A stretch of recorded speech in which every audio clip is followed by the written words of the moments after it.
السلام علیکم ورحمۃ اللہ وبرکاتہ، نحمده ونصلی علی رسولہ الکریم، اما بعد فاعوذ باللہ من الشیطان الرجیم، بسم اللہ الرحمن الرحیم، رب اشرح لی صدری ویسر لی امری واحلل عقدۃ من لسانی یفقہوا قولی۔ وَإِذَا سَأَلَكَ عِبَادِي عَنِّي فَإِنِّي قَرِيبٌ أُجِيبُ دَعْوَةَ الدَّاعِ إِذَا دَعَانِ فَلْيَسْتَجِيبُوا لِي وَلْيُؤْمِنُوا بِي لَعَلَّهُمْ يَرْشُدُونَ۔ اور جب میرے بندے آپ سے میرے بارے میں سوال کریں تو کہہ دیجئے، بے شک میں قریب ہوں، میں پکارنے والے کی پکار کا جواب دیتا ہوں۔ جب وہ مجھے پکارے تو ان کو چاہیے کہ وہ میرا حکم مانیں اور مجھ پر ایمان رکھیں تاکہ وہ ہدایت پائیں۔ فاستغفروه ثم توبوا إليه إن ربي قريب مجيب۔ سو اس سے بخشش مانگو، پھر اس کی طرف پلٹ آؤ، یقیناً میرا رب قریب ہے، قبول کرنے والا ہے۔ اللہم لک الحمد انت قیم السماوات والارض ومن فیہن، ولک الحمد لک ملک السماوات والارض ومن فیہن، ولک الحمد انت نور السماوات والارض، ولک الحمد انت الحق ووعدک الحق ولقاؤک حق وقولک حق والجنۃ حق والنار حق والنبیون حق ومحمد صلی اللہ علیہ وسلم حق والساعۃ حق۔ اللہم لک اسلمت وبک آمنت وعلیک توکلت والیک انبت وبک خاصمت والیک حاکمت فاغفر لی ما قدمت وما اخرت وما اسررت وما اعلنت انت المقدم وانت المؤخر لا الہ الا انت۔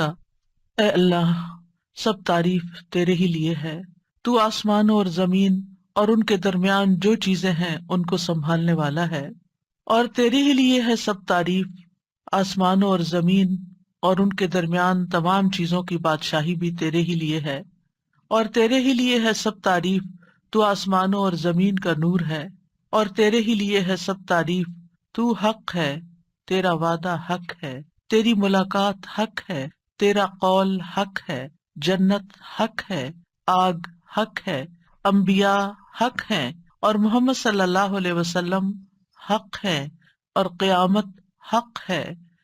اے میرے اللہ، میں نے اپنا آپ تیرے سپرد کر دیا اور میں تجھ پر ایمان لایا، تجھی پر میں نے بھروسہ کیا، تیری ہی طرف میں متوجہ ہوا، تیری ہی مدد سے میں نے مخالفین سے جھگڑا کیا اور تجھی کو میں نے حکم بنایا، بس میرے سب گناہ بخش دے جو میں نے پہلے کیے، بعد میں کیے، چھپ کر کیے، ظاہراً کیے۔ تو ہی آگے کرنے والا ہے اور تو ہی پیچھے کرنے والا ہے، کوئی الہ نہیں مگر تو ہی۔ دروشی بھی پڑھ لیجئے۔ اللہم صلی علی محمد وعلی آل محمد کما صلیت علی ابراہیم وعلی آل ابراہیم انک حمید مجید۔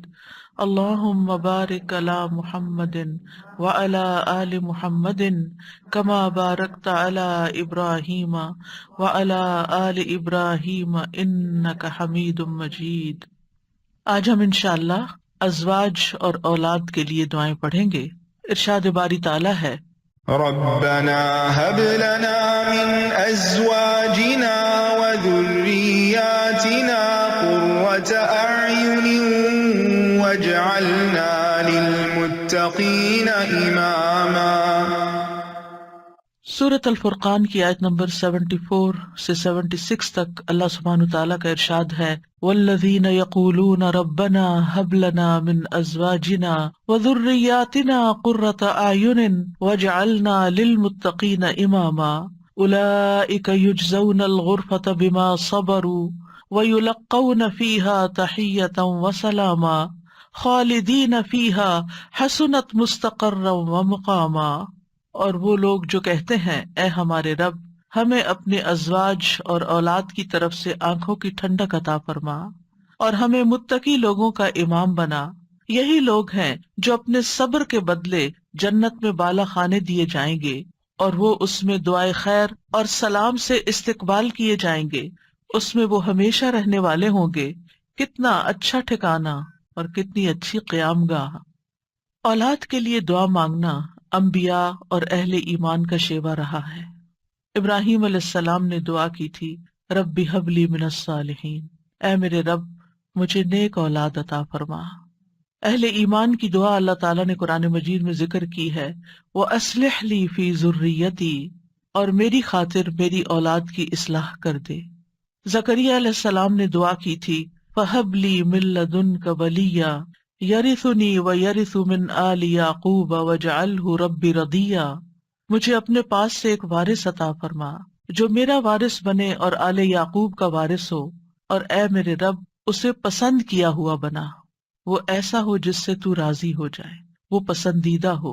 ابراہیم علیہ السلام نے دعا کی تھی، رب اجعلنی مقیم الصلاۃ ومن ذریتی ربنا وتقبل دعا، اے میرے رب مجھے بھی اور میری اولاد کو بھی نماز قائم رکھنے والا بنا، اے رب میری یہ دعا قبول فرما۔ اہل ایمان ہمیشہ اپنی اولاد کے لیے دعا کرتے ہیں۔ سورۃ الفرقان کی جو آیات میں نے آپ کے سامنے پڑھی ہیں، یہ عباد الرحمن سے متعلق آیات ہیں کہ رحمان کے خاص بندے، رحمان کے پسندیدہ بندے اللہ تعالیٰ سے دعا کرتے ہیں کہ ربنا ہب لنا من ازواجنا وذریاتنا قرۃ اعین، کہ اللہ ہمیں اپنی ازواج سے اور اپنی اولاد سے آنکھوں کی ٹھنڈک عطا فرما۔ یاد رکھیے یہ دعا ہر صاحب ایمان کا شیوا ہے، ہر مومن کو یہ دعا کرتے رہنا چاہیے، چاہے ہماری اولاد نیک ہی کیوں نہ ہو، چاہے وہ فرما بردار ہی کیوں نہ ہو، چاہے وہ قرآن کی حافظ ہی کیوں نہ ہو، چاہے وہ دین کی عالم ہی کیوں نہ ہو، پھر بھی یہ دعا مانگتے رہنا چاہیے، اس لیے کہ دل رحمان کی دو انگلیوں کے درمیان ہوتا ہے، وہ جیسے چاہے انہیں پھیر سکتا ہے۔ ہمیں نہیں معلوم کہ آج اگر ہماری اولاد دین پر ہے تو کل اس کا مستقبل کیا ہوگا، اس لیے کبھی بھی اس بارے میں بے فکر نہیں ہونا چاہیے۔ نیک سے نیک ترین اولاد بھی ہو، تہجد گزار بھی ہو، صائم اور قائم ہو، لیکن پھر بھی دعا کرتے رہیں۔ اگر آپ کی اولاد نیک ہے تو آپ کی دعائیں ان کی نیکی میں استقامت اور اضافے کا سبب بنے گی، یعنی وہ مزید نیک بنے گی، ان کے اندر مزید استقامت آئے گی، اور پھر اسی طرح ان کا ایمان بھی بڑھے گا۔ اور اگر وہ نیک نہیں ہے اور اگر وہ آپ کی آنکھوں کی ٹھنڈک نہیں ہے تو اس دعا سے انشاءاللہ وہ آپ کی آنکھوں کی ٹھنڈک بنیں گے۔ تو ہم سب کو بھی یہ دعا کرتے رہنا ہے کہ اے اللہ ہماری اولاد کو نیک بنا اور ان کو متقین کا امام بنا، یعنی تقوی والوں کی صحبت میں ہوں اور تقوی والوں میں بھی سب سے آگے ہوں، تقوی والوں کو بھی مزید لیڈ کرنے والے ہوں، ان کی رہنمائی کرنے والے ہوں، اور پھر یہ کہ وہ ہماری آنکھوں کی ٹھنڈک بھی ہوں، یعنی جہاں وہ رب کے پسندیدہ ہوں وہاں وہ ہمارے لیے بھی باعث سکون ہو۔ اس کے ساتھ ساتھ انسان کے لیے لازم ہے کہ وہ اپنی اولاد کی نیک تربیت بھی کرتا رہے، کیونکہ تربیت کی کوشش کرنا جو ہے ایک صبر آزما کام ہے۔ اسی لیے اس آیت کے بعد جو آیت آتی ہے اس میں صبر کرنے والوں کی جزا جنت میں غرفہ بتائی گئی ہے۔ عربوں کے ہاں گھر کے اندر جتنے بھی کمرے ہوتے ہیں ان میں سے سب سے بہترین کمرہ غرفہ کہلاتا ہے، یعنی سب سے اعلیٰ ترین درجہ۔ تو جنت میں بھی جب غرفہ کی بات ہے تو اس سے مطلب کوئی ہائی رائز بلڈنگ نہیں ہے، کیونکہ وہ ایک جگہ پر آتا نا کہ غرفات پر غرفات مبنیہ ہوں گے، تو اس سے مراد یہ ہے کہ جنت کے اعلیٰ ترین مقامات اللہ تعالیٰ ان کو عطا کرے گا جو صبر کے ساتھ تربیت بھی کرتے رہیں گے اور صرف اپنی تربیت اور اپنی کوشش کو کافی نہیں سمجھیں گے بلکہ اللہ تعالیٰ سے دعا بھی کریں گے۔ اور بہت دفعہ ایسا بھی ہوتا ہے کہ ہم تربیت میں پوری کوشش کر لیتے ہیں لیکن اس کا اثر اولاد میں نظر نہیں آتا، اولاد آپ کی ایکسپیکٹیشن پہ پوری نہیں اترتی، آپ جیسے ان کو دیکھنا چاہتے ہیں ویسے وہ نظر نہیں آتے۔ کیا ہم نوح علیہ السلام کی تربیت پہ کوئی شک کریں گے؟ ان کے 4 بیٹے تھے جن میں سے 3 بہترین بیٹے ثابت ہوئے، لیکن ایک بیٹا اپنے ہی راستے پر چل نکلا۔ تو اس میں انسان کی کوشش اگر ہو اور انسان کے بس میں ہو اولاد کی اصلاح تو وہ سبھی کو سیدھا کر کے رکھ دے، لیکن یاد رکھیے کوشش ہماری، دعا ہماری، اور اس میں اثر ڈالنے والا اور اس کو ہماری آنکھوں کی ٹھنڈک بنانے والا صرف اور صرف ہمارا رب ہے۔ اس لیے مومن صرف اپنی کوششوں پہ بھروسہ نہیں کرتا بلکہ وہ اپنے رب کو پکارتا رہتا ہے۔ اور پھر عام طور پر یہ ہوتا ہے کہ ہم اس دعا کو اپنی دعاؤں کا حصہ نہیں بناتے۔ ہاں، جب اولاد کی طرف سے کوئی تکلیف پہنچتی ہے، جب وہ ہماری کوئی بات نہیں مانتے یا ہمیں ناراض کرتے ہیں، تو پھر ہمیں خیال آتا ہے کہ ہمیں دعا کرنی چاہیے کہ ان کی اصلاح ہو جائے اور یہ سیدھے ہو جائیں اور ہماری آنکھوں کی ٹھنڈک بن جائے۔ یاد رکھیے یہ صرف اولاد کے بگاڑ کے وقت کی دعا نہیں ہے بلکہ ہمیشہ یہ دعا کرتے رہنا چاہیے۔ اپنی روزمرہ زندگی کی خاص دعاؤں میں اس دعا کو شامل کر لیں، اپنی نمازوں میں، سجدوں میں، قبولیت کے اوقات میں اپنی اولاد کے لیے دعا کریں، کیونکہ اولاد انسان کی محبوب ترین چیزوں میں سے ہے۔ جن کو اللہ نے اولاد کی نعمت سے نوازا ہے وہ اچھی طرح سمجھ سکتے ہیں کہ ہماری زندگی میں اولاد کا کیا مقام ہے۔ یعنی جب تک انسان والدین نہیں بنتا، ماں باپ نہیں بنتا، وہ اس بات کو سمجھ ہی نہیں سکتا کہ اولاد کیا چیز ہوتی ہے، کیونکہ انسان زندگی میں مختلف چیزوں سے محبت کرتا ہے، مختلف چیزوں کے ساتھ انسان کا لگاؤ ہوتا ہے، مختلف کام یا مختلف چیزیں اس کو پسند آتی ہیں، لیکن جب ایک عورت ماں بنتی ہے، ایک مرد جو ہے وہ باپ بنتا ہے، تو اس کے بعد اس کی زندگی میں جو تبدیلی آتی ہے، اس کے بعد اس کی زندگی کے اندر جو خوبصورتی آتی ہے، اس کے بعد اس کی زندگی کا جو محور اور مرکز بن جاتا ہے اور اس کی تمام توجہ کا مرکز جو چیز بن جاتی ہے، اور دن رات کی یہ ڈیوٹی 24/7 کی ہوتی ہے۔ یعنی باقی چیزوں سے تو آپ کسی وقت الگ بھی ہو سکتے ہیں، مگر یہ وہ رشتہ ہوتا ہے کہ جس سے آپ پھر مرتے دم تک الگ نہیں ہو سکتے، کیونکہ وہ آپ کے جسم کا ایک حصہ ہوتا ہے، اور اللہ تعالیٰ آپ کے دل میں ہر چیز سے زیادہ ان کے لیے محبت ڈال دیتا ہے، اور ان کی خوشی آپ کو خوش کرتی ہے اور ان کا دکھ آپ کو دکھی کرتا ہے۔ اس لیے انسان کو ہمیشہ اپنی دعاؤں میں یہ خاص دعا کرتے رہنا چاہیے، اور قبولیت کے اوقات میں بھی، کیونکہ اولاد سے ملنے والی آنکھوں کی ٹھنڈک اسی وقت ہوتی ہے جب اولاد سیدھے رستے پر ہوتی ہے، جب اولاد نیک ہوتی ہے، اچھے کام کر رہی ہوتی ہے، تو پھر ہی ماں باپ کی آنکھوں کی ٹھنڈک ہوتی ہے۔ اور اس دعا کے دوسرے حصے میں اپنے لیے دعا ہے کہ اللہ ہمیں متقین کا امام بنا، یعنی اولاد جو ہے ہم اس کے ایک طرح سے امام ہوتے ہیں، جیسے حدیث میں آتا ہے نا، کلکم راعٍ وکلکم مسئول عن رعیتہ، تو ہر ایک ہم میں سے رائی ہے، ہر ایک لیڈر، ہر ایک ذمہ دار ہے۔ تو اللہ تعالیٰ ہمیں ماں باپ کی حیثیت میں ایسا رول ماڈل بنا کہ ہم متقی ہوں اور ہماری اولاد بھی متقی ہو، یعنی ہماری اولاد میں بھی نیکی ہو اور پھر ہم نیکی کے ساتھ آگے ان کی رہنمائی کرنے والے ہوں۔ اور ویسے جنرل سینس بھی دیکھیں تو اس میں انسان کو ایک ہائیسٹ مقام حاصل کرنے کی دعا یہاں سکھائی گئی ہے، اور وہ کیا کہ انسان ایسا انسان ہو کہ جسے دیکھ کر لوگ متقی بن جائیں، یعنی دوسرے لفظوں میں یہ کہ نیکیوں میں سبقت کرنے والے ہوں، نیکیوں میں آگے بڑھنے والے ہوں، تاکہ دوسرے لوگ بھی ہمیں دیکھ کر نیک بن جائیں۔ مثلاً اگر ایک مرد اول وقت میں مسجد میں جا کر نماز پڑھتا ہے تو اس کے بچوں پر اس کا کیا امپریشن ہوگا؟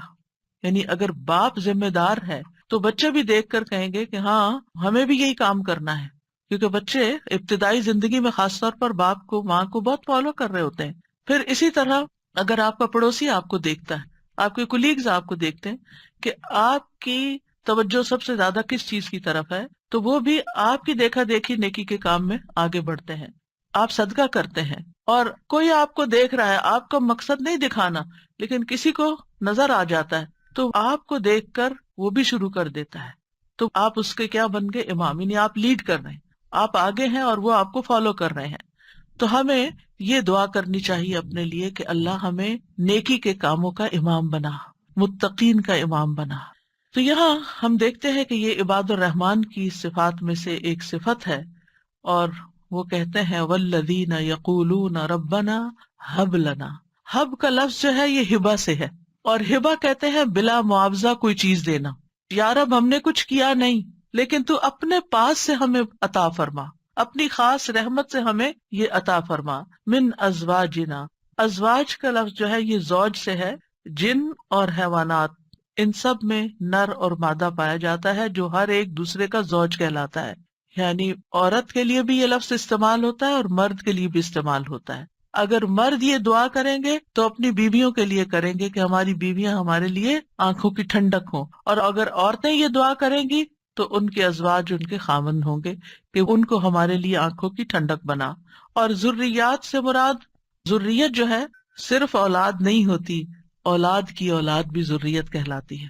کیونکہ آپ نے دیکھا ہوگا کہ جب آپ اپنی اولاد کے لیے دعا کرتے ہیں اور وہ کسی قابل ہوتی، بڑی ہوتی، پھر ان کے بچے پیدا ہوتے ہیں، تو بعض اوقات اپنے بچوں سے زیادہ بچوں کے بچے پیارے ہو جاتے ہیں، اور اگر وہ نیک بنتے ہیں تو ہمیں آنکھوں کی ٹھنڈک نصیب ہوتی ہے، اور اگر بچوں کے بچوں میں کوئی بگاڑ آ جائے تو آپ ایکولی دکھ اور تکلیف میں مبتلا ہو جاتے ہیں. تو اس لیے یہ بہت جامع دعا ہے کہ ہم صرف اپنے لیے نہیں، اپنے بچوں کے لیے نہیں، بلکہ اپنی نسلوں کے لیے دعا کر رہے ہوتے ہیں. تو ربنا ہب لنا من ازواجنا و ذریاتنا، اور ذریات میں قرۃ اعین، آنکھوں کی ٹھنڈک. آپ کو معلوم ہے کہ آنکھیں ٹھنڈی بھی ہوتی ہیں اور گرم بھی ہوتی ہیں. آنکھوں سے جب آنسو بہتے ہیں، خوشی کے آنسو بہیں تو آنکھیں ٹھنڈی ہوتی ہیں، اور اگر غم کے آنسو ہو تو آنکھیں گرم ہو جاتی ہیں.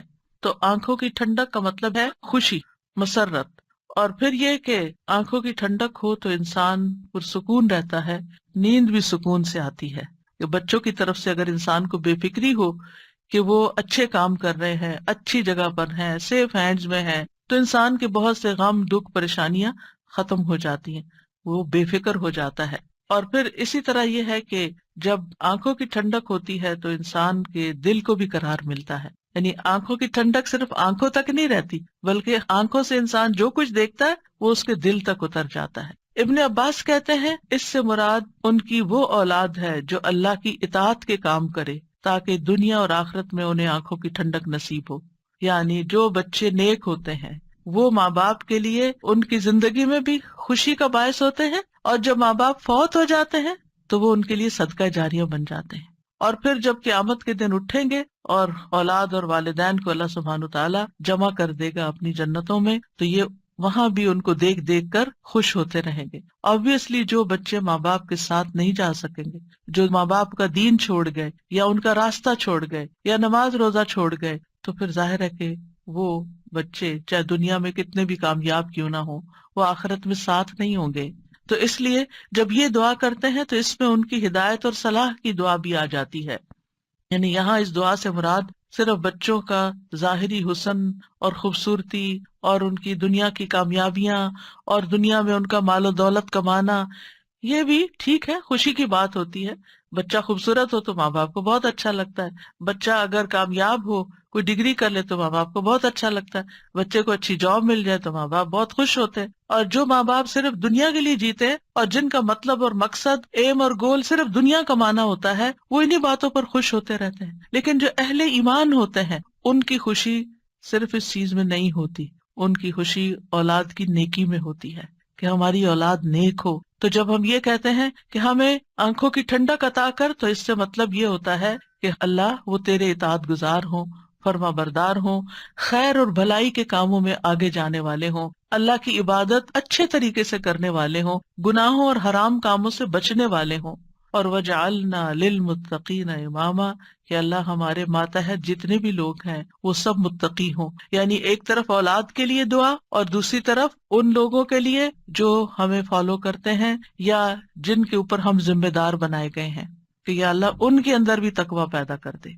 یعنی ہماری اولاد تو نیک ہو، لیکن آپ کے ساتھ جو لوگ کام کر رہے ہیں، جن کے آپ ذمہ دار ہیں، مثلاً اگر آپ استاد ہیں اور آپ کے شاگرد ہیں، یا آپ ایک لیڈر ہیں، کمیونٹی لیڈر ہیں اور آپ کے بہت سے فالوورز ہیں، یا اسی طرح اور جو بھی کام آپ لیڈرشپ رول میں کرتے ہیں، تو یا اللہ جو لوگ آپ کی جو ٹیم ہے، یا اللہ اس کو بھی متقی بنا دے، اس کے اندر بھی اپنی محبت پیدا کر دے. کتنی خوبصورت دعا ہے. ظاہر ہے کہ انسان انہی لوگوں کے ساتھ ہوتا ہے، یا تو گھر میں ہوتا ہے یا باہر کام پر ہوتا ہے. جب گھر میں ہوتا ہے تو کیا ہوتا ہے، بیوی اور بچوں کو دیکھ کر انسان اپنی آنکھیں ٹھنڈی کرتا ہے، اس کو ایک پرسکون ماحول ملتا ہے. اور جب وہ گھر سے باہر ہوتا ہے، اپنی جاب پر ہوتا ہے، اپنی ٹیم کے ساتھ ہوتا ہے، تو ان کی نیکی، ان کا اخلاق، ان کا تقویٰ دیکھ دیکھ کر اس کی آنکھیں ٹھنڈی ہوتی رہتی ہیں. سنسیئر مخلص ساتھیوں کا مل جانا یہ اللہ تعالیٰ کی بہت بڑی نعمت ہوتی ہے.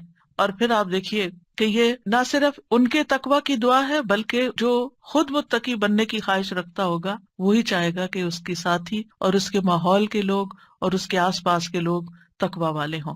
اور یہ معنی بھی اس کا بنتا ہے کہ یا اللہ تو ہمیں اتنا تقوی عطا کر کہ ہم متقین کے امام بن جائیں، یعنی ان متقین میں سے بھی سب سے آگے ہو تقوی میں. للمتقین اماما، یعنی ہمیں ہدایت کا امام بنا، لوگوں کو ہم سے ہدایت حاصل ہو، گمراہی کا امام نہ بنے. کیونکہ اللہ سبحانہ تعالیٰ نے خوش بخت لوگوں کے بارے میں فرمایا سورۃ الانبیاء میں، وَجَعَلْنَاهُمْ أَئِمَّةً يَهْدُونَ بِأَمْرِنَا وَأَوْحَيْنَا إِلَيْهِمْ فِعْلَ الْخَيْرَاتِ وَإِقَامَ الصَّلَاةِ وَإِيتَاءَ الزَّكَاةِ وَكَانُوا لَنَا عَابِدِينَ. اور ہم نے انہیں ایسے پیشوا بنایا جو ہمارے حکم کے ساتھ رہنمائی کرتے تھے، اور ہم نے ان کی طرف نیکیاں کرنے اور نماز قائم کرنے اور زکوٰۃ ادا کرنے کی وحی بھیجی، اور وہ صرف ہماری عبادت کرنے والے تھے. تو اس سے کیا پتہ چلتا ہے کہ ہم نے انہیں ایسا پیشوا بنایا جو ہمارے حکم کے ساتھ رہنمائی کرتے تھے. یہ ہے متقین کے امام کہ جو اللہ کی مرضی اور اللہ ہی کے دی ہوئی جو تعلیم اور ہدایت ہے اس کے مطابق لوگوں کو گائیڈ کرتے ہیں، صرف اپنی من پسند چیزوں یا اپنی طرف سے چیزیں ایجاد نہیں کرتے. اور اہل شقاوت بدبخت لوگوں کے بارے میں آتا ہے وَجَعَلْنَاهُمْ أَئِمَّةً يَدْعُونَ إِلَى النَّارِ، ہم نے ان کو ایسے امام بنایا جو لوگوں کو آگ کی طرف بلاتے ہیں، جیسے فرعون تھا، قارون اور اس طرح کے لوگ کہ لوگ ان کو فالو کرتے تھے اور وہ خود بھی آگ کی طرف جانے والے. جیسے فرعون کے بارے میں آتا ہے يَقْدُمُ قَوْمَهُ يَوْمَ الْقِيَامَةِ فَأَوْرَدَهُمُ النَّارِ، کہ قیامت کے دن وہ اپنی قوم کو لیڈ کر رہا ہوگا اور انہیں آگ میں لے جا کے گرائے گا. تو اس لیے بہت ضروری ہے کہ ہم خیر میں اچھا نمونہ بنے. اور ویسے بھی آپ دیکھیں کہ انسان کے امپریشنز ہوتے ہیں، انسان جو کچھ کرتا ہے اچھا کرتا ہے یا برا کرتا ہے اس کے آثار ہوتے ہیں. یعنی آپ اچھا کرتے ہیں اور آپ کو دیکھ کے جتنے لوگ خاموشی سے اچھا کر لیتے ہیں وہ سارے آپ کے آثار ہو گئے، اور ان سب کی نیکی آپ کی نیکی میں جمع ہو گئی. اور آپ کو دیکھ کر اگر کوئی شخص غلط ٹرینڈ اختیار کرتا ہے تو اس کی قباحت بھی آپ کے پلے میں پڑ گئی. تو متقین کا امام بننے کے لیے یاد رکھیے دو چیزیں بڑی اہم ہیں، ایک ہے صبر اور دوسرے ہے یقین. صبر اور یقین، یہ دو چیزیں ہوں تو یہ مقام حاصل کیا جا سکتا ہے. اللہ تعالیٰ فرماتے ہیں وَجَعَلْنَا مِنْهُمْ أَئِمَّةً يَهْدُونَ بِأَمْرِنَا لَمَّا صَبَرُوا وَكَانُوا بِآيَاتِنَا يُوقِنُونَ، اور جب انہوں نے صبر کیا تو ہم نے ان میں سے ایسے امام بنائے جو ہمارے حکم سے رہنمائی کرتے تھے اور وہ ہماری آیات پر یقین رکھتے تھے. یاد رکھیے ایک بچے کی تربیت صبر آزما کام ہوتا ہے، اور اس کے بارے میں ہوپ فل رہنا بھی بڑا ضروری ہوتا ہے. کیونکہ اگر ہم صبر کا دامن چھوڑ دیں اور یہ کہے کہ یہ تو ماننے والے نہیں اور یہ ہماری سنتے نہیں، ٹھیک ہے جو چاہیں کریں، اور ان کو کھلی چھٹی دے دیں، تو وہ تو بگاڑ کی آخری حد کو پہنچ جائیں گے. آپ کھلی چھٹی دے دیں گے نہیں، آپ کو اچھے اخلاق کے ساتھ، رویے کے ساتھ وقتاً فوقتاً ان کی اصلاح کا کام کرتے رہنا ہے. اور یہ صبر آزما کام ہے. یعنی بعض اوقات آپ کا دل اندر سے کٹ رہا ہوگا، آپ شدید غصے کا شکار ہوں گے، شدید نفرت کا شکار ہوں گے ان کے کسی غلط کام پر، لیکن آپ اس کا ایسا اظہار نہیں کریں گے کہ جس سے وہ ہمیشہ کے لیے آپ کو خیر بات کہہ کے چلے جائیں اور آپ سے کٹ جائیں. کیونکہ آپ دیکھیں بہت سے بچے ایسے ہوتے ہیں جو ماں باپ کی نیگنگ سے اور ماں باپ کی بد اخلاقی اور بدسلوکی سے پھر وہ ہمیشہ کے لیے ان کو چھوڑ ہی جاتے ہیں. تو ایسا کوئی طریقہ اختیار نہیں کرنا کہ جس سے وہ دور ہوں، بلکہ محبت کے ساتھ. یعنی اگر ان کے اندر آپ دیکھتے ہیں کچھ چیزیں ایسی ہیں جو درست نہیں، تو محبت کے ساتھ اور صبر کے ساتھ دعائیں کرتے کرتے ان کی اصلاح کرتے جائیں. ہو سکتا ہے آپ اپنی زندگی میں نہ دیکھیں وہ دن جس کو آپ دیکھنا چاہتے ہیں، لیکن مرنے کے بعد آپ کو ان کی دعائیں پہنچ رہی ہوں، آپ کی وہ محنت ضائع نہیں جائے گی. تو لما صبروا، صبر کرنا بہت ضروری ہے. اور پھر یہ ہے کہ ان کی طرف سے جتنی بھی آزمائشیں آئیں، ان کی طرف سے جو تکلیفیں آپ کو پہنچیں، کیونکہ جو بھی ماں باپ بنتے ہیں وہ سب جانتے ہیں کہ اولاد کی طرف سے بعض اوقات آنکھوں کی ٹھنڈک سے زیادہ تکلیفیں ہی پہنچتی. یعنی وہ آپ کا مقام نہیں سمجھتے جب تک وہ خود ماں باپ نہیں بنتے. ان کو سمجھ نہیں آتی کہ ماں باپ کا مقام کیا ہے اور ماں باپ کی تکلیف کیا ہے. لہٰذا ایسے تمام مواقع پر صبر سے کام لینا ہے. اور دوسرا یہ کہ یقین رکھنا ہے، بے یقینی سے دعا نہیں کرنی. یقین رکھنا ہے کہ اللہ میری دعائیں سنتا ہے اور وہ ضرور سنے گا. لم اکم بدعائک رب شقیہ، اے رب میں تجھ سے دعا مانگ کر کبھی بدبخت ہوا ہی نہیں، تو دعاؤں کا سننے والا ہے.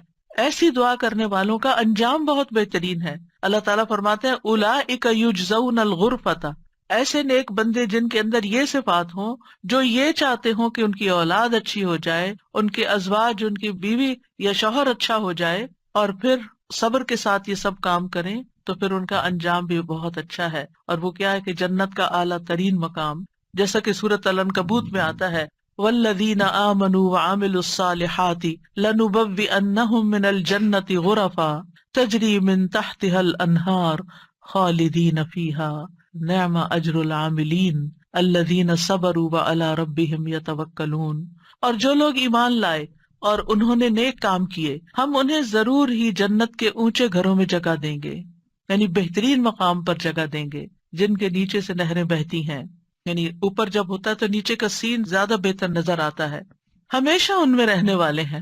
دنیا میں آپ اگر کوئی ایسی جگہ پر، کسی سی سائڈ پر، کسی بہترین سینری اور گرینری کے مقام پر، اونچی کسی ہائیسٹ فلور پر پینٹ ہاؤس خرید بھی لیں، رہ بھی لیں، لیکن آپ کو ہر وقت دھڑکا لگا رہتا ہے کہ پتہ نہیں کب دنیا سے چلے جانا ہے، یا اگر رینٹ پر رہ رہے ہیں تو پتہ نہیں کب یہاں سے نکلنا پڑ جائے، تو آپ پوری طرح انجوائے نہیں کر سکتے۔ یعنی انسان جتنا بھی چاہے، دنیا میں کمپلیٹ انجوائمنٹ ہے ہی نہیں، کیونکہ اس کے ساتھ کئی مسائل اور کئی مشکلات ہوتی ہیں۔ لیکن آخرت میں بلند ترین مقامات میں فرمایا خالدین فیہا، وہ اس میں ہمیشہ رہیں گے، نکلنے کا، اس کو چھوڑنے کا، اس کے خراب ہونے کا، اس کی مینٹیننس کا کوئی فکر ہی نہیں ہے، صرف انجوائمنٹ ہی ہے۔ نعم اجر العاملین، لیکن یہ کس کو ملتا ہے؟ جو عمل کرتے ہیں، جو کام کرتے ہیں، جو محنت کرتے ہیں۔ کتنا اچھا اجر ہے عمل کرنے والوں کا۔ کون ہے وہ عمل؟ کیا دو عمل بتائے گئے؟ الذین صبروا وعلی ربہم یتوکلون، وہ جو صبر کرتے ہیں اور اپنے رب پر توکل کرتے ہیں، بھروسہ کرتے ہیں۔ اور اس کے علاوہ حدیث سے بھی اس مقام کو حاصل کرنے کی بات ہمیں پتہ چلتی ہے۔ نبی صلی اللہ علیہ وسلم نے فرمایا، جنتی لوگ اپنے سے بلند کمرے والے کو، غرفہ والوں کو اپنے اوپر ایسے دیکھیں گے جیسے وہ دنیا میں چمکدار گہرے ستارے کو دیکھتے، اتنے بلند ہوں گے ان کے مقامات۔ آپ سوچئے، کبھی آپ جب جہاز پر ونڈو سیٹ پر بیٹھے ہوتے ہیں تو آپ جب نیچے دیکھتے ہیں تو بعض اوقات بہت ہی خوبصورت مناظر نظر آتے ہیں۔ تو آپ سوچئے کہ جس کا گھر وہ ستارے کی جگہ پر ہو، اتنا بلند مقام اس کو مل چکا ہو، تو پھر اس کو کیا کچھ نظر نہیں آئے گا نیچے۔ فرمایا کہ جس طرح وہ دنیا میں چمکدار گہرے ستارے کو دیکھتے ہیں جو آسمان کے مشرقی یا مغربی کنارے میں بہت دور ہوتا ہے، ان میں سے ایک دوسرے سے افضل ہوگا۔ لوگوں نے عرض کیا، یا رسول اللہ، یہ تو انبیاء کے محل ہوں گے جنہیں ان کے سوا اور کوئی نہ پا سکے گا۔ آپ نے فرمایا، نہیں، اس ذات کی قسم جس کے ہاتھ میں میری جان ہے، یہ ان لوگوں کے لیے ہے جو اللہ پر ایمان لائے اور انبیاء کی تصدیق کی۔ ایک اور روایت میں آتا ہے، بے شک جنت میں ایسے غرف ہیں، جنتی ان کے باہر والے حصے کو اندر سے دیکھ سکیں گے اور اندر والے حصے کو باہر سے دیکھ سکیں گے۔ اللہ نے یہ ایسے شخص کے لیے تیار کیے ہیں جو لوگوں کو کھانا کھلائے اور سلام عام کرے اور رات کو نماز ادا کرے جب لوگ سو رہے ہیں۔ اور الحمدللہ رمضان ایسا مہینہ ہوتا ہے کہ جس میں آپ یہ تینوں کام کر سکتے ہیں۔ آپ کی حرص ہوتی ہے کہ زیادہ سے زیادہ لوگوں کو افطار کرایا جائے، زیادہ سے زیادہ لوگوں تک راشن پہنچایا جائے، یعنی ان کو کھلایا جائے۔ اور جب آپ مسجد جاتے ہیں تو تراویح بھی ہوتی ہے اور بہت سے لوگ مل جاتے ہیں تو سلام پہ سلام ہو رہا ہوتا ہے، یا دینی مجالس کا زور ہوتا ہے رمضان میں جس میں لوگ اکٹھے ہوتے ہیں، تو پھر ایک دوسرے سے ملاقات کر کے سلام کے مواقع آتے ہیں۔ اور یہ صرف رمضان ہی کے لیے نہیں ہے، بلکہ سارا سال انسان ایسے کاموں کی رغبت رکھے، ایسے کاموں سے محبت کرے۔ اور ان کی جنت میں وہ کیا ہوگا؟ وَيُلَقَّوْنَ فِيهَا تَحِيَّةً وَسَلَامًا، وہاں ان کو سلام اور دعا دی جائے گی۔ تحیہ کہتے ہیں زندگی کی دعا دینا، یعنی ان کے استقبال کے لیے ایسے فرشتے موجود ہوں گے جو انہیں سلام بھی کریں گے اور سلامتی کی دعائیں بھی دیں گے۔ جب کوئی سلامتی کی دعا آپ کو دیتا ہے تو کتنا دل خوش ہوتا ہے۔ تو وہاں فرشتے ان کو دعائیں دے رہے ہوں گے، اور پھر آپس میں جب ملاقاتیں ہوں گی جنتیوں کی، تب بھی سلام دعا ہو رہی ہوگی۔ اور یہ سلامتی ان کو کس لیے ملی؟ کیونکہ دنیا میں انہوں نے گناہوں سے سلامت زندگی بسر کی۔ خالدین فیہا حسنت مستقرا و مقاما، ہمیشہ اس میں رہیں گے۔ کتنا خوبصورت ٹھکانہ، کتنا اچھا مقام۔ یاد رکھیے، یہ دعا گھروں کی اصلاح کی بنیاد رکھتی ہے۔ اس میں صرف اولاد ہی نہیں بلکہ ازواج بھی، یعنی شوہر اور بیوی۔ آج آپ دیکھیں کہ ہر دوسرے گھر کا یہ مسئلہ بنا ہوا ہے کہ گھر میں میاں بیوی کی لڑائیاں جاری ہیں۔ اس سے ایک دوسرے کے اندر ایک بے چینی، اداسی، پریشانی، کاموں میں رکاوٹ اور کتنی بے شمار خرابیاں، اور سب سے بڑی بات یہ کہ آپ اپنی اولاد کے لیے ایک بہترین نمونہ ہوتے ہیں. آپ صرف آپس میں نہیں لڑتے بلکہ اپنے بچوں کو ایک برا نمونہ پیش کر کے ان کی زندگیوں کو بھی جہنم بناتے ہیں. اور پھر آپ دیکھیے کہ کوئی اور انسان ناراض ہو جائے تو اس سے انسان کو اتنی تکلیف نہیں ہوتی، حتیٰ کہ اگر ماں باپ بھی ناراض ہوتے ہیں نا تو انسان اتنی پرواہ نہیں کرتا، لیکن اگر شوہر بیوی سے یا بیوی شوہر سے ناراض ہو تو انسان کے غم کی انتہا ہوتی ہے، کسی چیز میں دل نہیں لگتا، پریشانی چھا جاتی ہے اور ہر چیز بے مزہ ہو جاتی. چاہے خوبصورت ترین محل میں آپ رہتے ہو، خوبصورت ترین لباس آپ پہنتے ہو، بہترین کھانے آپ کھاتے ہو، لیکن اگر میاں بیوی کا آپس میں پیار نہیں ہے، آپس میں اتفاق نہیں ہے، آپس میں ایک دوسرے سے خوش نہیں ہے، تو زندگی کی کوئی خوشی نہیں ہوتی. تو اس لیے بہت ضروری ہے کہ اس دعا سے کام لیا جائے، اور جہاں کہیں تھوڑے بہت بھی پرابلمز ہیں وہ بھی انشاءاللہ حل ہو جائیں گے، اور جہاں بڑے مسائل ہیں اور جہاں مسائل نہیں بھی وہاں بھی یہ دعا پڑھی جائے تاکہ گھروں کے اندر ایک خوبصورتی آئے. یعنی اللہ تعالیٰ نے ہمیں منع تو نہیں کیا کہ دنیا میں ہم محبت سے زندگی نہ گزاریں، یعنی ہمیں دنیا میں بھی محبت چاہیے، آپس کی اتفاق اور پیار چاہیے. ایک محبت جو ہوتی ہے وہ انسان کی ضرورت ہوتی ہے، ایک دوسرے کی کیئر کرنا ایک ضرورت ہوتی ہے ہر انسان کی. اور اللہ سبحانہ تعالیٰ نے جوڑے بنائے کیوں ہیں؟ قرآن مجید میں اللہ تعالیٰ فرماتے ہیں وَمِنْ آيَاتِهِ أَنْ خَلَقَ لَكُم مِّنْ أَنفُسِكُمْ أَزْوَاجًا لِتَسْكُنُوا إِلَيْهَا وَجَعَلَ بَيْنَكُم مَّوَدَّةً وَرَحْمَةً إِنَّ فِي ذَلِكَ لَآيَاتٍ لِقَوْمٍ يَتَفَكَّرُونَ. اور اس کی نشانیوں میں سے ایک یہ ہے کہ اس نے تمہاری ہی جنس سے تمہارے جوڑے پیدا کیے یا بیویاں پیدا کی تاکہ تم ان کے پاس سکون حاصل کرو، اور تمہارے درمیان محبت اور رحمت پیدا کر دی. غور و فکر کرنے والوں کے لیے اس میں کئی نشانیاں ہیں. تو اللہ سبحانہ تعالیٰ نے شادی کا مقصد کیا رکھا ہے؟ سکون کا حصول. اور اگر شادی کے بعد انسان کا پہلا سکون بھی جاتا رہے اور سکون ہی لٹ جائے اور تکلیف اور پریشانی ہر وقت رہے تو اس نے کیا پایا؟ تو شادی کا مقصد ہی فوت ہو گیا. ٹھیک ہے، شادی کے اور بھی کئی مقاصد ہو سکتے ہیں، لیکن سب سے بنیادی اور اول مقصد اللہ تعالیٰ نے کیا رکھا ہے اس رشتے کے اندر؟ ایک دوسرے سے سکون، مودت اور رحمت. ایک دوسرے سے محبت بھی کریں اور ایک دوسرے پر رحم بھی کریں، ایک دوسرے کی کیئر کریں، ایک دوسرے کا خیال رکھیں، ایک دوسرے کی ضرورت کو پہچانیں. صرف خود غرضی نہ ہو کہ میری مرضی، میرا مقصد، میرا مطلب اور میں جو چاہوں صرف وہ ہو میرے پاس. نہیں، یہ بھی دیکھنا ہوگا کہ دوسرا کیا چاہتا ہے.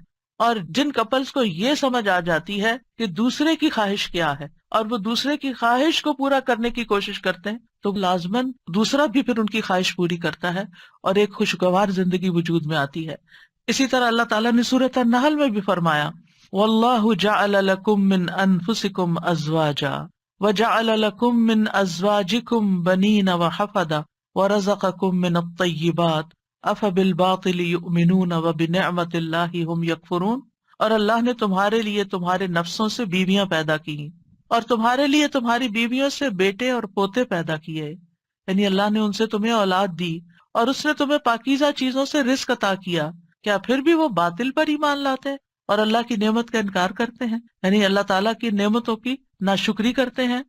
تو یاد رکھیے کہ گھروں کی اصلاح کا انحصار ازواج کی اصلاح پر ہے، آپس کے اتفاق پر ہے، اور اولاد کی اصلاح سے پہلے ازواج کی اصلاح کی بات ہے. ابن علان کہتے ہیں کہ یہ دعا یعنی ازواج کے بارے میں شروع ہوتی ہے، کیونکہ اگر ازواج کی اصلاح ہو تو اولاد کی اصلاح ہوتی ہے. یعنی شوہر یا بیوی کی اصلاح ہو جائے، وہ ایک دوسرے کے لیے آنکھوں کی ٹھنڈک ہو تو اولاد خود بخود آنکھوں کی ٹھنڈک ہوتی چلی جائے گی. اور آنکھوں کی ٹھنڈک سے مراد یہ نہیں ہے صرف کہ ایک شوہر اپنی بیوی کو زیادہ خوبصورت دیکھے یا تندرست دیکھے، بلکہ اس حال میں دیکھے کہ وہ اللہ کی فرما بردار ہو. کیونکہ ایک حدیث میں آتا ہے کہ دنیا متاع ہے اور دنیا کی سب سے بہترین متاع نیک بیوی ہے. یعنی دنیا میں جتنی بھی نعمتیں ہیں ان میں سے سب سے بڑی نعمت ایک مرد کے لیے کیا ہے؟ ایک نیک بیوی ہے، ایک اچھی بیوی ہے. اور نیکی صرف نماز روزے کا نام نہیں ہوتی، نیکی اچھے اخلاق کا نام ہوتی ہے. ایک اور حدیث میں آتا ہے نا کہ جب ایک عورت 5 وقت کی نماز پڑھے، رمضان کے روزے رکھے اور اپنے شوہر کی اطاعت کرے، جب وہ اس کو دیکھے، اس کو خوش کر دے، تو وہ جنت کے جس دروازے سے چاہے داخل ہو جائے. یعنی اس تعلق کی بہتری اور خوبصورتی کا اتنا زیادہ اہتمام کیا گیا ہے. اور پھر آپ دیکھیں کہ متقین کا امام بننے کے لیے انسان کو پہلے گھر میں اچھا امام بننے کی ضرورت. یعنی گھر سے باہر آپ اسی صورت میں اچھے امام بن سکتے ہیں جب آپ گھر کے اندر خوبصورتی لاتے ہیں اور اس کے لیے کوشش بھی کرتے ہیں. دیکھیے کچھ رشتے ہمیں اللہ کی طرف سے بنے بنائے مل جاتے ہیں، جیسے ماں باپ کا رشتہ ہے. ماں باپ سے آپ کو انکنڈیشنل لو ملتا ہے. آپ اچھا کریں، آپ برا کریں، آپ ان کو خوش کریں، آپ ان کو ستائیں، آپ ان کے قریب ہوں، آپ ان سے دور ہوں، وہ آپ سے محبت کرتے ہی رہیں گے.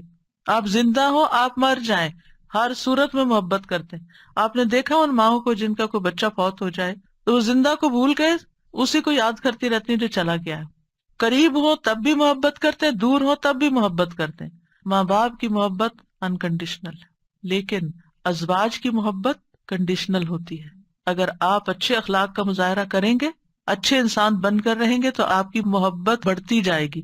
لیکن اگر آپ اپنے اخلاق کو کھو دیں گے تو پھر اس محبت میں کمی آنی شروع ہو جائے گی. تو کچھ رشتے بنے بنائے ہوتے ہیں اور کچھ کو بنانا پڑتا ہے، ان کی مینٹیننس کرنی پڑتی ہے. یاد رکھیے شادی جو ہے یہ انبیاء کا طریقہ ہے، نیک لوگوں کا طریقہ ہے، ہمارے دین کا شعار ہے. نکاح جو ہے وہ نصف ایمان ہے. یعنی ہمارے دین میں کرسچینٹی کی طرح یہ نہیں ہے کہ آپ شادی نہیں کریں، آپ نن بن جائیں، آپ فقیر بن جائیں اور آپ زیادہ نیک ہیں. نہیں، آپ شادی کر کے زیادہ نیکی کما سکتے ہیں. یعنی اسلام جو ہے وہ فطری ضروریات کو مد نظر رکھتا ہے. اللہ تعالیٰ فرماتے ہیں یقیناً آپ سے پہلے بھی ہم نے کئی رسولوں کو بھیجا اور ہم نے ان کے لیے بیویاں اور اولاد بنائی. یعنی پیغمبر بھی بیویوں والے اور اولادوں والے تھے. نبی صلی اللہ علیہ وسلم نے فرمایا نکاح میری سنت ہے، بس جو میری سنت پر عمل نہیں کرتا وہ مجھ سے نہیں. تم لوگ شادی کیا کرو. یعنی شادی کرنا بھی ایک نیکی کا کام ہے، عبادت ہے، کیونکہ میں تمہاری تعداد کی بنا پر سابقہ امتوں سے کثرت تعداد میں مقابلہ کروں گا. ایک اور روایت سے پتہ چلتا ہے کہ شادی نہ کرنے والا نبی صلی اللہ علیہ وسلم کے طریقے سے منہ موڑنے والا ہے. آپ کو یاد ہوگا کہ وہ 3 صحابہ جو نبی صلی اللہ علیہ وسلم کی ایبسنس میں حضرت عائشہ کے پاس پوچھنے گئے تھے کہ آپ کے اعمال کیا ہیں، تو جب انہوں نے بتایا تو ان کا وہ تو اللہ کے نبی ہیں، تو اس لیے ایک نے کہا میں کبھی گوشت نہیں کھاؤں گا، دوسرے نے کہا میں کبھی رات کو نہیں سوؤں گا، تیسرے نے کہا میں کبھی شادی نہیں کروں گا. تو نبی صلی اللہ علیہ وسلم کو جب یہ باتیں پتہ چلی تو آپ نے اللہ تعالیٰ کی حمد و ثنا کی اور فرمایا ان لوگوں کو کیا ہو گیا ہے جنہوں نے ایسی اور ایسی باتیں کہی ہیں. میں رات میں نوافل بھی پڑھتا ہوں، سوتا بھی ہوں، نفلی روزہ رکھتا ہوں اور چھوڑ بھی دیتا ہوں، نکاح بھی کرتا ہوں، بس جو شخص میرے طریقے سے منہ موڑے گا وہ مجھ سے نہیں. یعنی وہ میری امت میں سے نہیں ہے جو میرے اس طریقے کو پسند نہ کرے. اللہ سبحانہ تعالیٰ نے خود نکاح کی رغبت دلائی ہے. وَأَنكِحُوا الْأَيَامَ مِنكُمْ وَالصَّالِحِينَ مِنْ عِبَادِكُمْ وَإِمَائِكُمْ، اور اپنے میں سے بے نکاح مردوں اور عورتوں کا نکاح کر دو، اور اپنے غلاموں اور اپنی لونڈیوں میں سے جو نیک ہیں ان کا بھی. نکاح میں دیر کیوں کرتے ہیں عام طور پر؟ کہ ابھی بچے کچھ کماتے نہیں ہیں. فرمایا اگر وہ محتاج ہوں گے اللہ ان کو اپنے فضل سے غنی کر دے گا، اور اللہ وسعت والا اور سب کچھ جاننے والا ہے. اور پھر شادی ویسے بھی آپ دیکھیں نگاہ کی حفاظت کا ذریعہ ہے، شرمگاہ کی حفاظت کا ذریعہ ہے، نصف دین مکمل کرنے کا ذریعہ ہے. حدیث میں آتا ہے جب کوئی شخص نکاح کر لیتا ہے تو اپنا آدھا دین مکمل کر لیتا ہے، لہذا چاہیے کہ باقی آدھے دین کے بارے میں اللہ سے ڈرتا رہے. پھر آپ دیکھیں کہ صرف دنیا میں نہیں، آخرت میں جنت میں بھی پاکیزہ جوڑے ہوں گے. وَلَهُمْ فِيهَا أَزْوَاجٌ مُطَهَّرَةٌ، پاکیزہ بیویاں ہوں گی. اہل جنت سے کہا جائے گا ادخلوا الجنت انتم وازواجکم تحبرون، تم اور تمہاری بیویاں جنت میں داخل ہو جاؤ، تم خوش رکھے جاؤ گے. فرشتے اہل ایمان اور ان کی بیویوں اور بچوں کے لیے دعائیں کرتے ہیں. کیا کہتے ہیں؟ ربنا وادخلہم جنات عدن التی وعدتہم ومن صلح من آبائہم وازواجہم وذریاتہم انک انت العزیز الحکیم. اے ہمارے رب، اور انہیں ہمیشگی کے باغات میں داخل کر جن کا تو نے ان سے وعدہ کیا تھا، اور ان کے آباء و اجداد اور ان کی بیویوں اور ان کی اولادوں میں سے جو نیک ہوئے ان کو بھی جنت میں داخل کر. یعنی یہ فرشتے اہل ایمان کے لیے دعا کرتے ہیں.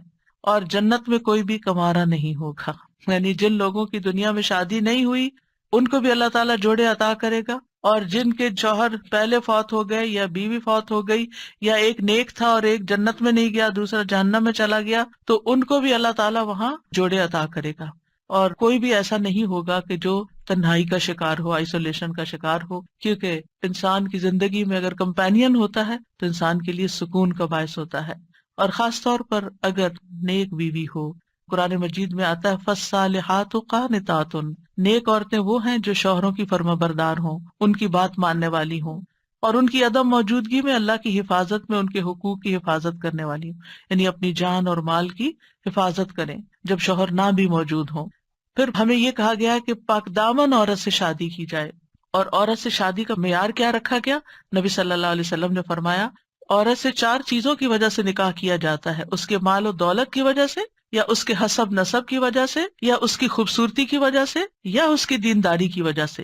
تیرے ہاتھ خاک آلود ہوں، دیندار عورت سے شادی کر کے کامیابی حاصل کرو، کیونکہ اگر دین والی تمہارے گھر میں آئے گی تو وہ اللہ سے ڈرنے والی ہوگی، اس کا اخلاق اچھا ہوگا، اس کے اندر بگاڑ نہیں ہوگا، تمہیں اس کو بار بار نماز کی پابندی کے لیے نہیں کہنا پڑے گا، اس کو نیکی کی طرف لانے کے لیے بہت ایفرٹ نہیں کرنی پڑے گی۔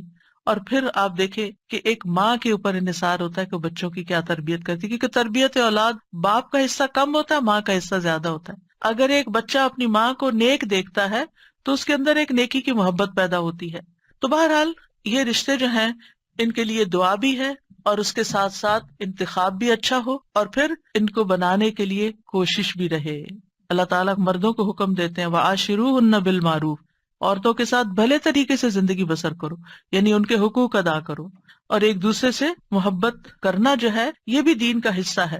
عقبہ بن عامر کہتے ہیں میں نے رسول اللہ صلی اللہ علیہ وسلم کو یہ فرماتے ہوئے سنا کہ اسلام میں جائز لہو میں 3 چیزیں آتی ہیں: انسان کا اپنی بیوی کے ساتھ دل لگی میں مصروف ہونا، ہنسی مذاق کرنا، اپنے گھوڑے کی دیکھ بھال کرنا یعنی اس کے ساتھ ٹائم سپینڈ کرنا، اور تیر اندازی کرنا۔ بظاہر دیکھا جائے تو یہ ٹائم ویسٹر بھی ہو سکتے ہیں، لیکن یہ ہمارے دین میں ایک نیکی تصور کیے جاتے ہیں۔ یہ شغل جو ہے یا یہ ہابیز جو ہیں یہ پسندیدہ ہے۔ پھر یہ ہے کہ شوہر اور بیوی کو ایک دوسرے کا حق ادا کرنا ہے، کیونکہ یہ حقوق اللہ نے ایک دوسرے کے ذمے رکھے ہیں اور اللہ تعالیٰ قیامت کے دن پوچھے گا۔ بعض اوقات ایک بیوی یہ کہتی ہے کہ میں شوہر کا حق نہیں دیتی کیونکہ وہ بھی میری فلاں بات نہیں مانتا، یا شوہر یہ کہتا ہے میں بیوی کا حق نہیں دیتا کیونکہ میری وہ فلاں بات نہیں مانتی۔ نہیں، جب تک آپ اس رشتے میں ہیں دونوں کو ایک دوسرے کا حق دیتے رہنا چاہیے۔ اور کیوں دینا چاہیے؟ کہ اللہ کا حکم ہے، اس لیے نہیں کہ شوہر خوش ہوگا یا بیوی خوش ہوگی، اس لیے کہ میرے رب کا حکم ہے، اس لیے مجھے یہ کام کرنا ہے۔ اور جب آپ رب کو راضی کرتے ہیں تو رب بندوں کو بھی آپ سے راضی کر دیتا ہے۔ پھر اسی طرح یہ ہے کہ ایک دوسرے سے اچھے اخلاق کے ساتھ پیش آنا۔ نبی صلی اللہ علیہ وسلم نے فرمایا ایمان کے لحاظ سے کامل مومن وہ ہے جو اخلاق میں سب سے اچھا ہے، اور تم میں سے بہتر شخص وہ ہے جو اپنے گھر والوں کے لیے اچھا ہے، اور ایک روایت میں بیویوں کے لیے اچھا ہے۔ اس میں آپ دیکھیے کہ لوگ گھر سے باہر تو ہر ایک سے بڑا اچھا اخلاق رکھتے ہیں، لیکن گھر میں منہ بنا کے رکھتے ہیں، تو یہ اچھے اخلاق کی علامت نہیں۔ اللہ تعالیٰ نے جو کرائیٹیریا دیا ہے وہ کیا ہے کہ سب سے اچھا وہ ہے جس کا گھر میں اخلاق اچھا ہے۔ پھر اسی طرح یہ ہے کہ بد زبانی نہیں کرنی چاہیے۔ پھر بیوی کے ذمہ ہے کہ شوہر کی بات ماننے کے علاوہ شوہر کے مال اور اولاد کی حفاظت کرنے والی ہو، ان کو ضائع نہ کرے، صابر و شاکر ہو۔ شوہر کی ذمہ داری کیا ہے کہ گھر والوں پر خوشی سے خرچ کرے، اور نبی صلی اللہ علیہ وسلم نے فرمایا جو شخص اپنے اوپر خرچ کرتا ہے تاکہ وہ اس کے ذریعے لوگوں سے مانگنے سے بچے، وہ اس کے لیے صدقہ ہے، یعنی آپ اپنی پرسنل نیڈز کے لیے اسپینڈ کرتے ہیں، یہ بھی صدقہ ہے۔ جو شخص اپنی بیوی اور بچوں اور اپنے گھر والوں پہ خرچ کرتا ہے وہ بھی صدقہ شمار ہو جاتا ہے، یعنی شوہر کے نامہ اعمال میں وہ نیکی لکھی جاتی ہے کہ یہ اپنی بیوی پر بچوں پر خرچ کرنے والا ہے۔ پھر اسی طرح اچھے گزران کا اصول کیا ہے کہ ایک دوسرے کی اچھی عادتوں پر نظر رکھی جائے اور بری عادتوں کو اگنور کیا جائے۔ اگر ہم نے یہ ایکویشن بدلی کہ بری عادتوں کو ہر وقت ہائی لائٹ کیا، تم یہ نہیں کرتی، تم یہ نہیں کرتے، تم یہ نہیں کرتی، تم یہ نہیں کرتے، تو پھر زندگی جہنم بن سکتی ہے۔ کیونکہ ہر وقت اگر انسان اسی میں کڑتا رہے کہ اس شخص میں کیا خرابی ہے، کیا نہیں ہے، کیا کون سی برائی ہے، کون سی غلط عادت ہے، اور اسی پر لڑائی جھگڑا کرتا رہے، تو زندگی میں انجوائمنٹ نہیں رہتی۔ بلکہ اس کے برعکس نبی صلی اللہ علیہ وسلم نے یہ فرمایا کوئی مومن شخص کسی مومن عورت سے بغض نہ رکھے، یعنی بیوی سے نفرت نہیں کرنی چاہیے۔ اگر عورت کی ایک عادت ناپسند ہوگی تو کوئی دوسری عادت پسند ہوگی، تو کیا مطلب ہے کہ ناپسند بات کو چھوڑو، جو پسندیدہ ہے اس پر نظر رکھو۔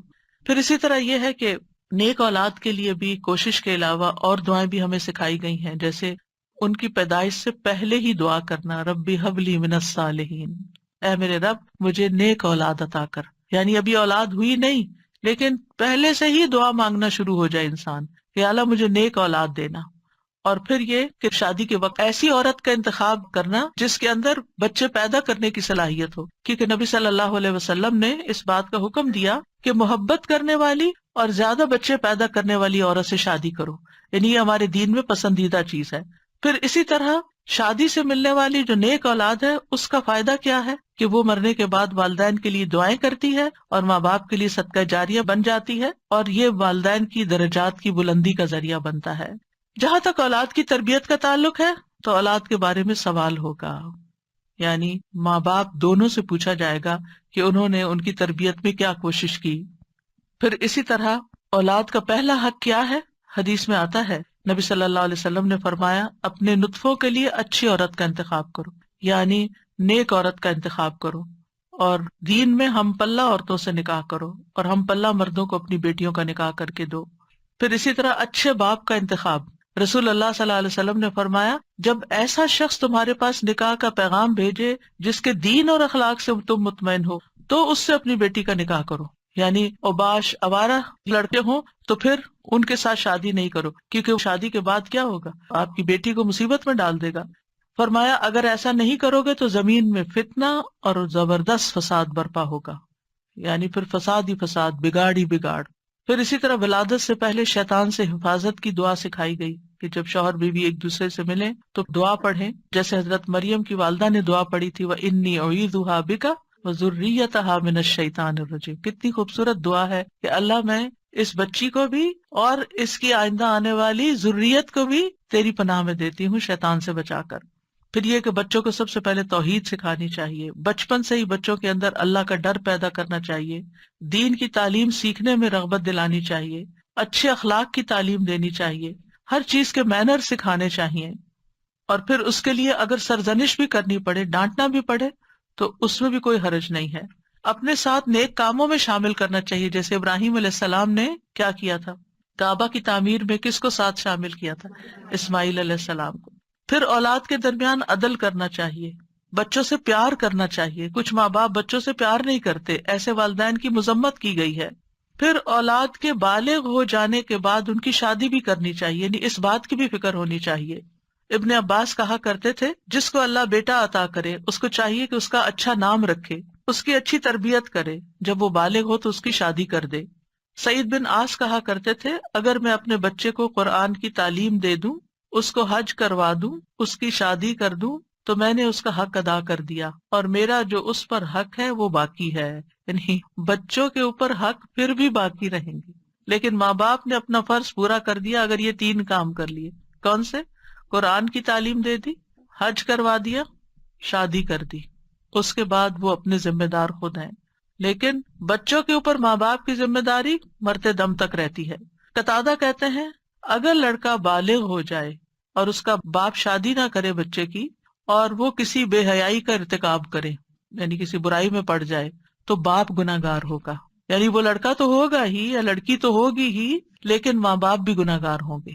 تو اس لیے شادی کے معاملے میں انسان کوشش ضرور کرے، رشتہ نہیں ملتا یا کوئی اسباب نہیں بن رہے تو وہ الگ بات ہے، لیکن ماں باپ کو اس بات کی فکر ہونی چاہیے، کیونکہ دیکھا گیا کہ وقت کے ساتھ ساتھ یہ فکر ختم ہو گئی ہے، اور بعض ماں باپ نے تو یہ چیز اولاد پر ہی چھوڑ دی ہے۔ پھر اسی طرح یہ بھی خوشخبری سن لیجئے کہ والدین کی دعائیں اپنی اولاد کے حق میں قبول ہوتی ہیں، اس لیے بچوں کے لیے زیادہ سے زیادہ دعائیں کیا کریں، یعنی خاص طور پر اگر بچے جو ہے وہ دور ہوں یا آپ کی ایکسپیکٹیشن پہ پورے نہیں اتر رہے ہوں تو ان کو اپنی دعاؤں میں یاد رکھیں۔ نبی صلی اللہ علیہ وسلم نے فرمایا 3 قسم کے لوگوں کی دعائیں قبول ہوتی ہیں اور ان کی قبولیت میں کوئی شک و شبہ نہیں، مظلوم کی دعا، مسافر کی دعا، اور والد کی اپنے اولاد کے لیے دعا۔ تو اس لیے ہمیں دعائیں کرتے رہنا چاہیے، اور ان دعاؤں میں ربنا ہب لنا من ازواجنا، جن کو آتی ہے وہ بھی پڑھے، ربنا ہب لنا من ازواجنا وذریاتنا قرۃ اعین وجعلنا للمتقین اماما۔ اب اس میں آپ دیکھیے کہ آپ نے فوکس کرنا ہے ازواج، ذریات، اور پھر للمتقین اماما، للمتقین اماما۔ اس میں وہ لوگ بھی آ جاتے ہیں جن کے ازواج نہیں یا جن کی اولاد نہیں، تو وہ کیا ہے؟ متقین کے امام۔ کیونکہ آپ دیکھیے کہ حضرت عائشہ رضی اللہ تعالیٰ عنہا جو تھی بہت ینگ ایج میں 18 ایئرس کی تھی کہ وہ بیوہ ہو گئی تھی، بہت چھوٹی عمر میں، لیکن آپ کو معلوم ہے ان کے شاگردوں کی تعداد کتنی زیادہ ہے۔ ایک تو کچھ ڈائریکٹ شاگرد تھے نا، اور ایک آج تک ہم سب شاگرد ہیں ان کے۔ انہوں نے جو احادیث روایت کی یعنی وہ ان صحابہ میں سے تھی جو مکثرین تھے، جن کی احادیث کی تعداد ہزاروں میں پہنچتی. تو انہوں نے جو حدیث روایت کی اور لوگوں نے جو پڑھی اور آگے پڑھائی اور سکھائی، وہ سب ان کے شاگرد بنتے ہیں. تو ایسے لوگ جو وہ علم حاصل کرتے ہیں اور وہ تقوی حاصل کرتے ہیں، تو یہ بھی ایک لیڈرشپ ہوتی ہے. ہو سکتا ہے کہ یہ لیکچر کچھ ایسے لوگ بھی سن رہے ہوں کہ جن کی ابھی شادی نہیں ہوئی، یا شادی ہوئی تو شوہر نہیں ہے، شوہر چلا گیا دنیا سے، یا ڈیورس ہو گئی، یا پھر یہ کہ شادی ہوئی شوہر ساتھ ہے لیکن بچے نہیں ہوئے، یا یہ کہ بچے ہوئے اور فوت ہو گئے. یعنی کئی سیناریوز ہیں نا، کئی سچویشن بن جاتی ہیں.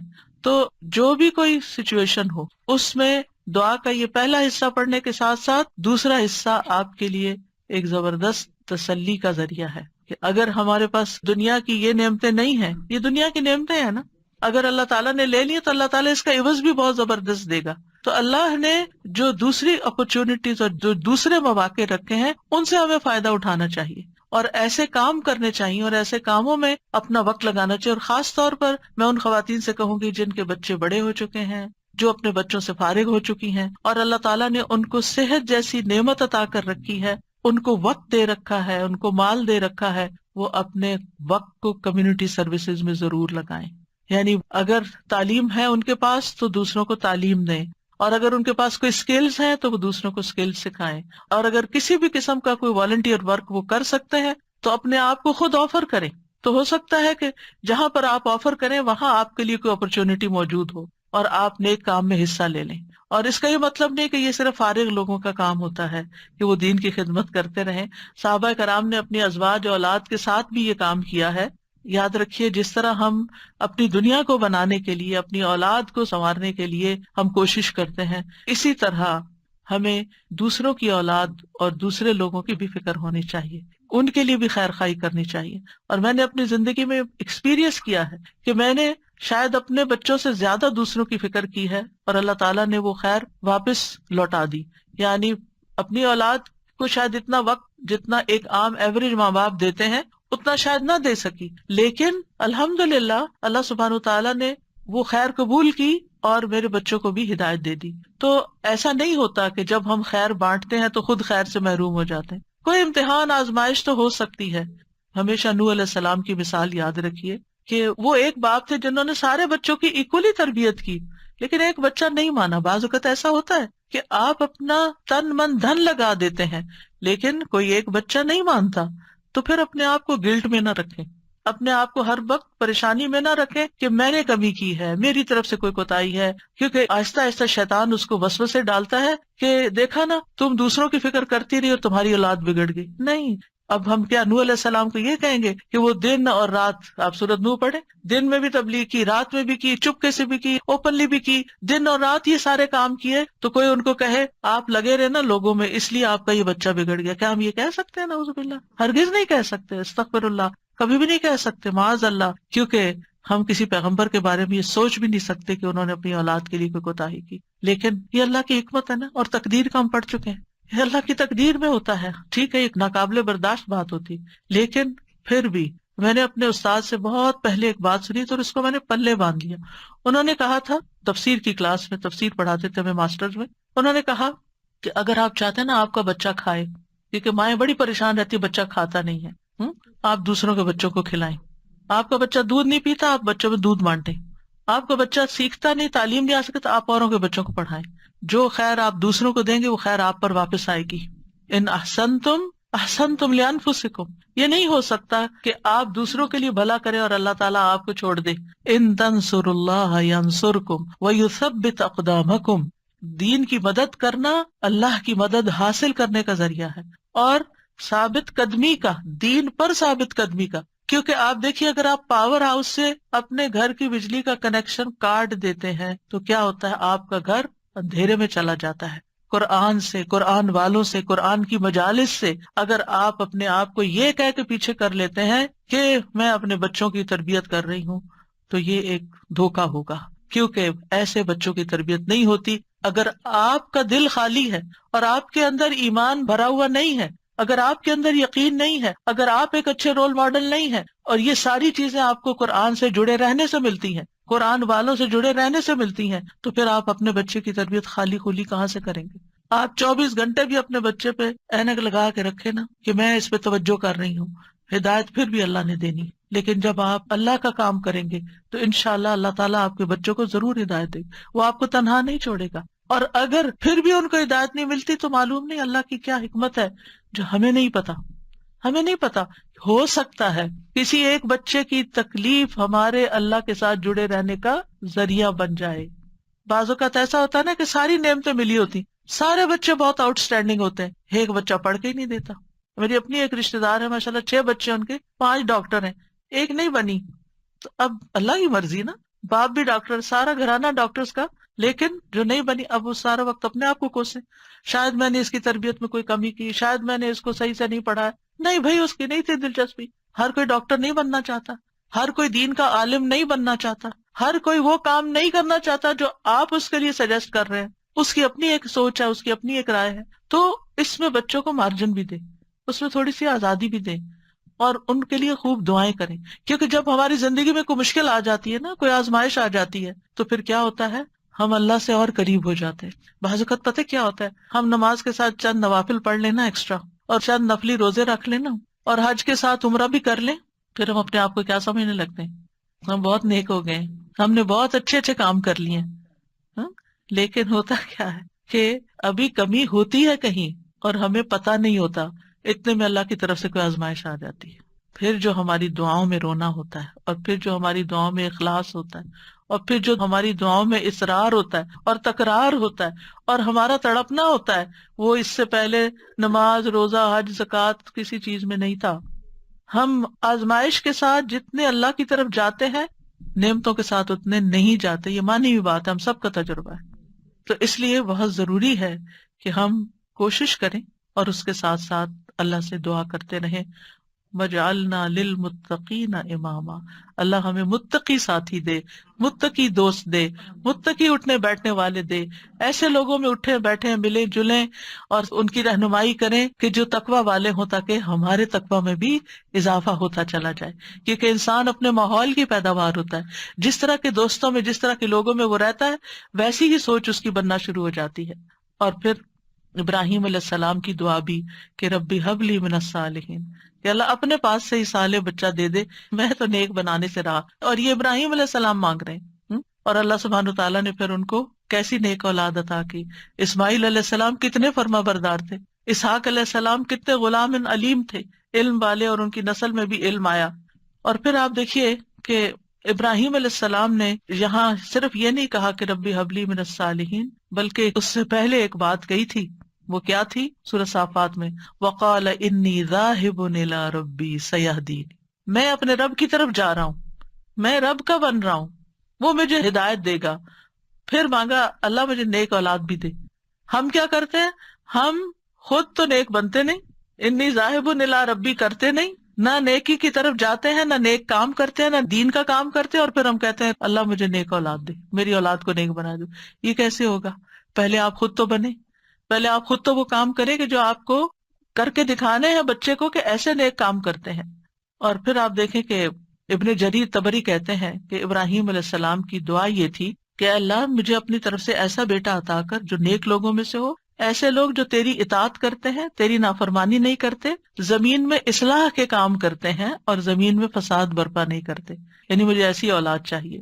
اس سے یہ بات بھی پتہ چلتی ہے کہ انسان خواہ کتنا ہی قدر و منزلت والا ہو، خلیل اللہ ہی کیوں نہ ہو، پھر بھی وہ اللہ کا محتاج ہے، پھر بھی وہ اللہ تعالیٰ سے دعائیں کرے کہ ربی حبلی من الصالحین۔ اور اصلاح کی اپنی ایک اہمیت ہے، یعنی صرف اولاد نہیں مانگی بلکہ نیک اولاد مانگی، کیونکہ صرف اولاد آپ کے لیے مصیبت کا سبب ہو سکتی ہے، اور نیک اولاد آپ کے لیے آنکھوں کی ٹھنڈک کا سبب ہوگی۔ اور پھر یہ کہ ابراہیم علیہ السلام کی دعاؤں میں وَمِن ذُرِّيَّتِنَا أُمَّةً مُسْلِمَةً لَكَ، سبحان اللہ، اتنی بڑی دعا مانگ لی، یعنی صرف نیک اولاد نہیں بلکہ ہماری ذریات، یعنی اولاد کی اولاد، اولاد کی اولاد، اولاد کی اولاد، اس میں ایک امت مسلمہ پیدا کر دے۔ کتنے خوبصورت الفاظ کا چناؤ تھا۔ پہلے حبلی کہا، اللہ تحفہ چاہیے تیری طرف سے، ہدیہ چاہیے، ہبہ چاہیے، میں نے کچھ نہیں کیا، مجھے تیری طرف سے عنایت چاہیے کہ تو مجھے ایسا بیٹا عطا کر دے کہ جس کے اندر فطرت میں اندر خیر ہو، اندر نیکی ہو، اور بڑا ہو کے وہ اچھے کام کرے. اور پھر صرف یہ نہیں، وَمِن ذُرِّيَّتِنَا أُمَّةً مُسْلِمَةً لَكَ، اللہ ہماری اولاد میں سے ایسے لوگ پیدا کر جو تیرے فرما بردار ہوں، مُسْلِمَةً لَكَ ہوں. اور پھر آپ دیکھیے کہ کس طرح اللہ سبحانہ تعالیٰ نے ابراہیم علیہ السلام کو نوازا. سبحان اللہ، ابو الانبیاء ہے، انبیاء کے باپ ہیں. اور پھر آپ دیکھیے کہ جتنے بھی الہامی مذاہب ہیں، کرسچینٹی ہے یا جوڈازم ہے، اسلام ہے، ان سب کے وہی لیڈر ہیں. اللہ تعالیٰ نے کہا تھا نا، انی جاعلک للناس اماما، یا ابراہیم میں تمہیں لوگوں کا امام بنانے والا ہوں. ہیں؟ اور کس طرح پھر اللہ تعالیٰ نے ان کو امام بنایا. پھر اسی طرح اگر اولاد نہ ہوتی ہو تو پھر یہ دعا کرتے ہیں، رب لا تذرنی فردن وانت خیر الوارثین، اے میرے رب تو مجھے اکیلا نہ چھوڑ، تو ہی سب وارثوں میں سے بہتر وارث ہے. یہ زکریا علیہ السلام کی دعا تھی کہ رب لا تذرنی فردن وانت خیر الوارثین. تو اللہ نے دعا قبول کر لی. فاستجبنا لہ ووہبنا لہ یحییٰ، ہبہ ہے یہاں بھی، اور ہم نے اس کو یحییٰ عطا کیا. واصلحنا لہ زوجہ، اور اس کی بیوی کی اصلاح کر دی. کیوں؟ انہم کانوا یسارعون فی الخیرات، کیونکہ وہ نیکیوں میں سبقت کرتے تھے، نیکیوں میں دوڑ دوڑ کے جاتے تھے. وَيَدْعُونَنَا رَغَبًا وَرَهَبًا، اور وہ ہمیں رغبت اور رہبت، امید اور خوف کے ساتھ پکارتے تھے. وَكَانُوا لَنَا خَاشِعِينَ، یہ تین چیزیں دعاؤں کی قبولیت کا ذریعہ ہیں. نیکی کے کاموں میں تیز جانا، جلدی کرنا، سستی نہ کرنا. یسارعون، سرعت سے ہے یہ لفظ، کہ ان انبیاء کی دعائیں کیوں قبول ہوئیں؟ کیونکہ وہ نیکی کے کاموں میں تیزی دکھاتے تھے، دوسرے دعائیں کرتے تھے. وَيَدْعُونَنَا رَغَبًا وَرَهَبًا، یعنی کوشش بھی کرنی ہے، بھاگنا بھی ہے اللہ کی طرف، اور دوسرے دعائیں کرنی ہے، اور تیسرے تکبر میں نہیں آنا. وَكَانُوا لَنَا خَاشِعِينَ، وہ ہمارے لیے خشوع کرنے والے تھے.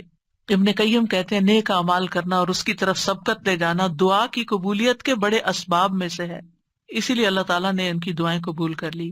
پھر ایک اور دعا ہے جو حضرت زکریا علیہ السلام نے ہی مانگی، رب ہب لی من لدنک ذریۃ طیبہ انک سمیع الدعاء، اے میرے رب مجھے اپنی طرف سے نیک اور پاکیزہ اولاد عطا فرما، بے شک تو ہی دعائیں سننے والا ہے.